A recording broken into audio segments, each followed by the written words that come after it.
L'arquilleur des cités volantes, chapitre 2. En approche! Haut dans le ciel, à lire voler parmi les nuages, enivrés par leur légèreté, leur omniprésence. Au gré des battements d'ailes de Voliette, ils chevauchaient ce paysage infini, où la terre se perdait en contrebas. Hors d'atteinte de ses habitants, de ses conflits, de ses plus infimes tracas, ils vivaient et savouraient l'instant. Seul le lien entre la dragonne et son dragonnier demeurait, et bien sûr, leur destination prochaine. Satisfait du voyage et de la perspective de richesse, Alyr se frotta les mains, les lèvres largement étirées par un sourire. Se redressant, il attrapa sa boussole au vol. Épaisse d'un pouce, elle comprenait plusieurs engrenages qui dépassaient sur les côtés, et un clapet composé de multiples disques transparents.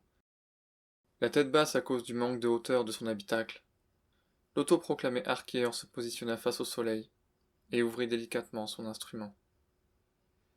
Ses doigts dégagèrent chaque lentille, les placèrent de manière à illuminer les points clés du cadran, puis s'affairèrent sur les mécanismes. Ce système lui révélait à quelques centaines de pieds près son altitude, tout en permettant de vérifier son cap. Il n'égalait certes pas la boussole magique d'Arnaer et Anra, qui vous guidait d'une sphère lumineuse, mais il s'en contentait. Il s'amusait même du semblant de difficulté qu'imposait son outil, sans compter qu'il l'avait déniché lors de ses fouilles.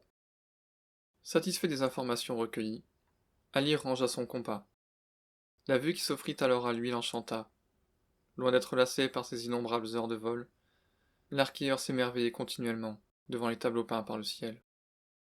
Vision souvent étrangère à ceux ayant toujours vécu au sol, Voliette se mouvait en cet instant, entre deux couches de nuages. En dessous d'Alyr, une première mer d'albâtre couvrait presque l'intégralité de la chaîne de montagnes qu'il dépassait. Celle-ci se présentait aux yeux de tous. La seconde, cependant, n'appartenait qu'aux oiseaux et aux dragons. Au-dessus d'eux, un tapis moutonneux et boursouflé les séparait du bleu infini.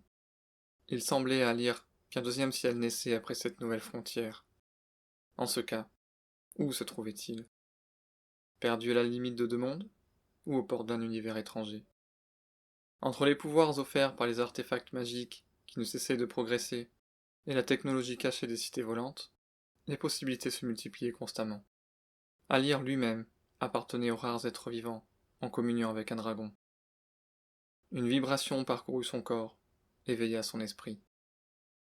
Loin de pouvoir communiquer clairement, Voliette lui parvenait à partager des émotions, des envies, parfois des craintes ou des idées.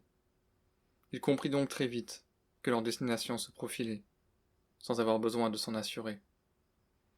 En toute confiance, il s'installa dans son fauteuil et s'attacha, paré à la manœuvre. À son tour, il signala à Voliette la fin de ses préparatifs. Rapidement, le dragon vira sur le côté et fendit les nuages. Des couches successives blanches, parfois légèrement grisées, les entourèrent, les perdant dans un monde de solitude, pour les recracher dans la lumière du soleil et le bleu de l'horizon. Non loin les attendait une cité, errant dans le ciel.